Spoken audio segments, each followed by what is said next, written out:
Sir, digital media federation সভাপতি দীপক ব্যাপারী, সম্পাদক সাকিবুল ইসলাম এবং ফেডারেশনের সকলকে আন্তরিক শুভেচ্ছা জানাচ্ছি। আপনাদের প্রথম রাজ্য সম্মেলন হচ্ছে, এটা অত্যন্ত একটা সময়োপযোগী সুন্দর সিদ্ধান্ত এবং আজকের সময়ে ডিজিটাল মিডিয়াকে যদি উপেক্ষা করেন তাহলে সেটা সম্পূর্ণ ভুল। কারণ যত দিন যাবে তত বেশি করে এই ডিজিটাল মিডিয়ার কার্যকারিতা বা প্রভাব বাড়তে থাকবে। আমি আপনাদের দাবিগুলো দেখেছি, আমি একটা বিষয় একটু বলবো। আমি বলি প্রত্যেকটা মাধ্যমেরই একটা তো সমস্ত কিছুরই একটা সময় আছে যখন তার রূপান্তর হতে থাকে। একটা সময় প্রিন্ট মিডিয়ার বাইরে কার্যত ভাবা যেত। আকাশবাণী দীর্ঘদিন বিপুল শ্রোতা তারা সামলেছে, এখনো সামলায়। এরপরে এলো দূরদর্শন, তারপর প্রাইভেট নিউজ, এবার আস্তে আস্তে আমরা ডিজিটাল যুগে চলে আসছি। এখন যখন একটা এই রূপান্তর হয় তখন একটু কিছু সমস্যা, একটা নতুন ঘরানা, সেই ঘরানায় কাজ করা, তার প্রযুক্তিগত সমস্যা এবং তার পারিপার্শ্বিক কিছু সমস্যা তৈরি হয়। আমি এখানে ঘরে একজন বসে আছেন, তার আমি একটা উল্লেখ দেব, কারণ এখানে অনেকেই যারা নতুন আছেন তারা আগে চেনেন না। দূরদর্শনে 1996 সালে যখন এইসব এমএসও তৈরি হয়নি, তখন একজন ভেবেছিলেন পরিচালক যে দূরদর্শন থেকে স্লট কিনে প্রাইভেটে নিউজ ম্যাগাজিন করবে। দূরদর্শন বিশ্বাস করতে পারেনি এই কনসেপ্টটায় কাজ হতে পারে। তখন খাস খবর আসেনি, কেউ আসেনি। এটা দূরদর্শনকে বুঝিয়ে স্যাংশন করতেই সময় লেগেছিল। তিনি আমার কাছে আসেন এবং আমাকে সেখানে সাংবাদিকতার সুযোগ দেন এবং পরিচালনা এবং টেকনিক্যাল পার্টটা তিনি 96 সাল। আমার মতে বাংলা প্রাইভেট টিভির জগতে যদি কেউ তার আধুনিক বাংলা সাংবাদিকতার জনক হন, তাহলে সামনে বসে আছেন সুজিত চ্যাটার্জি, যে মানুষটাকে আজকে কেউ চেনে না।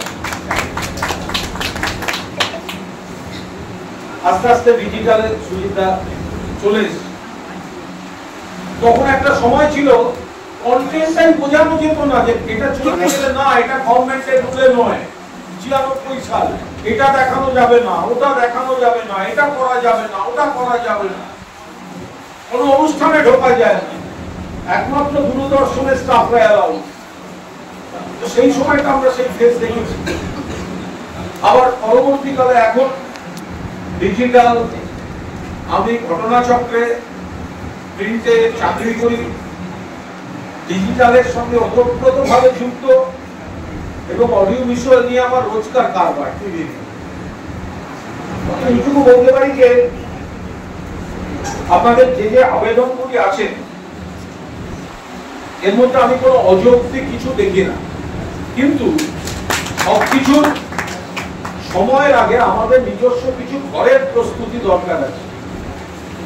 আজকে তথাকথিত, আই রিপিট, তথাকথিত মেইনস্ট্রিম কোনো কাগজ বা কোনো চ্যানেলের একজন সাংবাদিককে যার মধ্যে দিয়ে তৈরি হতে হয়, যেভাবে গ্রুম করতে হয়, তার হাউসের মধ্যে একটা প্রতিযোগিতা থাকে, কিন্তু সেই প্রতিযোগিতাটাও তাকে সমৃদ্ধ করে। সবকিছুর একটা ব্যাকরণ আছে। ডিজিটাল অনেকগুলো হাউস সেই ব্যাকরণটা মেনটেন করছে, কিন্তু কিছু ক্ষেত্রে আরো অনেক বেশি গ্রুমিংটা দরকার, অনেক বেশি গ্রুমিংটা দরকার। আজও কিন্তু যারা কাগজে আছে তারা যে সবাই অ্যাক্রেডিটেশন কার্ড পেয়ে গেছে তা নয়, সেটাও একটা যুদ্ধ, সেখানেও আমাকে তৈরি হতে হবে। আমি কিন্তু আপনাদের একজন,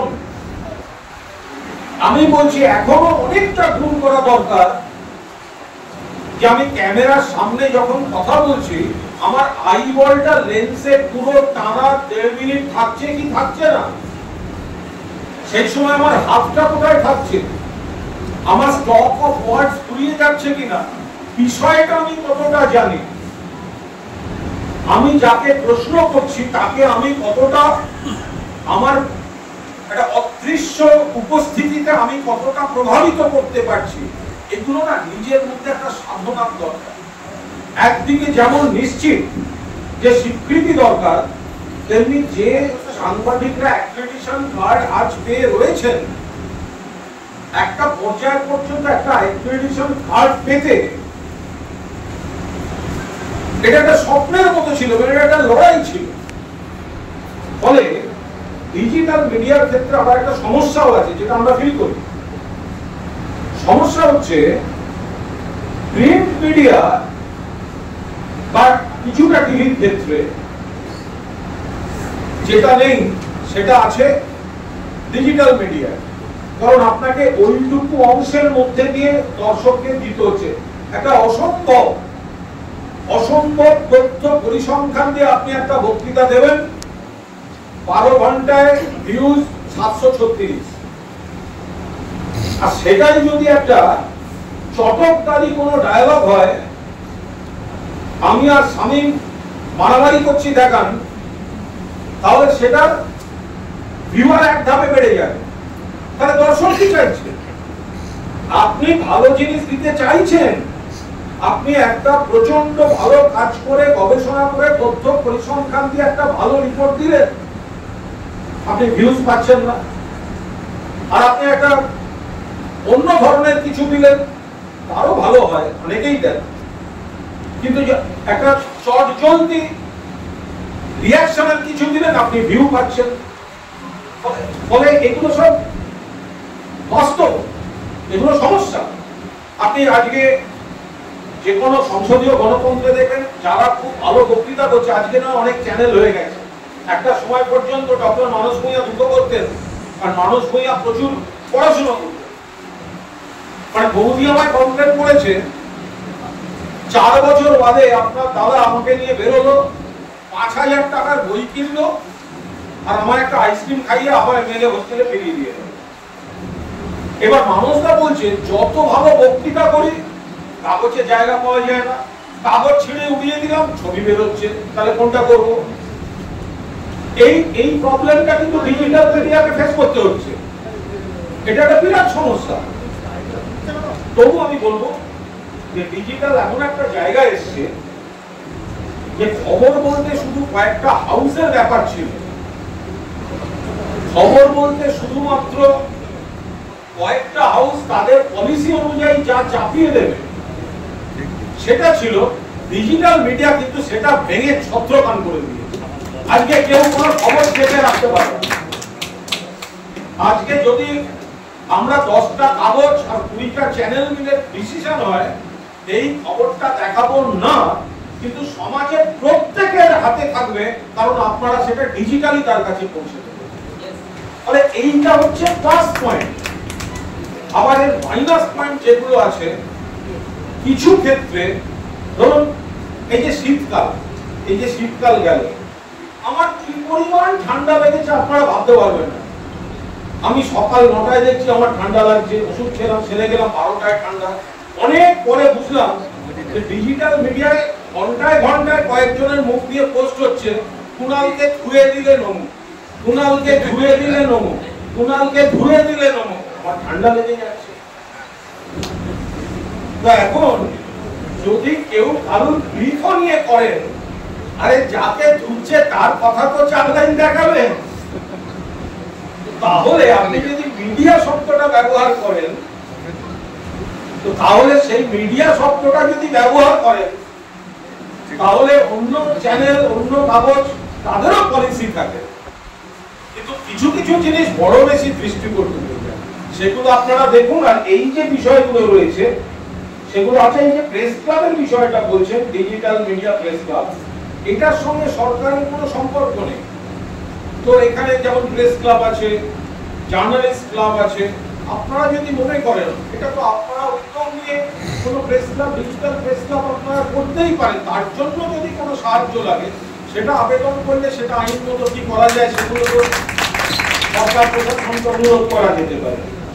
কিন্তু এই সংখ্যাটা কারা ডিজিটাল মিডিয়া, কে ডিজিটাল মিডিয়া, আজকে আপনারা কয়েকজন, সেটা পক্ষে বলুন বিপক্ষে বলুন, নিরপেক্ষ বলুন, অরাজনীতির করুন, বিনোদনের করুন, কয়েকটি প্রতিষ্ঠিত, কিন্তু এর বাইরে এমন ভাবে কিছু কাজ হচ্ছে যেগুলো সো কল্ড মেইনস্ট্রিম মিডিয়ারও কন্ট্রোলে নেই, ডিজিটাল মিডিয়া তো আরো ছড়িয়ে যাচ্ছে।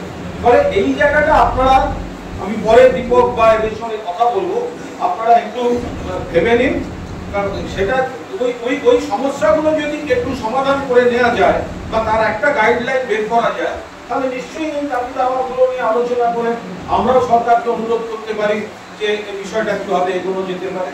সবাই ভালো থাকবেন। আপনাদের এই প্রথম রাজ্য সম্মেলন, এটা বছর বছর হতে থাকুক। সবাই ভালো থাকবেন।